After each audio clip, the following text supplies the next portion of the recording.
Linda Vodder is ready to hack your garden ways because she's going to show you easy ways to seed for fall. You know, one of the things I love about Oklahoma is that we have 4 seasons. Yep. And thankfully we're going into fall where it's starting to get a little bit cooler. Our hot weather plantings that we've already done, we're going to harvest. Okay. And so I've prepared this bed here, Linda, because I'm going to plant some lettuce and some spinach. And then in these little crevices right in here, I'm going to plant some baby chard. So I've got a bucket right here because this quadrant was where I previously had basil growing. Now I want to use this basil back in the kitchen, but I want it to stay fresh. Okay. So I have a bucket of water here. I can put it in there and it can stay fresh until I'm ready to take it to the kitchen. Now, this technique is called broadcast seeding.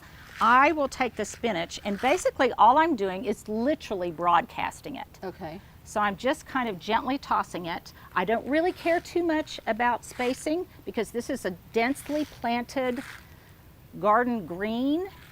And then do you just come back and kind of rake it in? And then I can come back and I can go like this.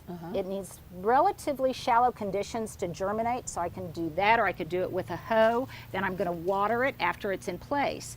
But here, With your kale, you want it more. Right, much more defined. I have a nice edging plan that I've got in my head, and so because of this I want to be much more particular. So here is a fun little garden hack. I just took a dowel and I divided it into inch sections. Okay. So then I know where exactly I need to place my seed based on the space recommendations on the back of the seed packet. Now here's another trick. I plant twice as many as they say to plant. Okay. So in each hole I will put 2 seeds. All right. That way, if one doesn't germinate, the other will.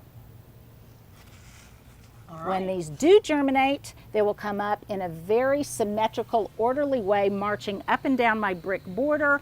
The fluffy spinach and lettuces will come up in here, and it will look both decorative and edible. Gotta love it.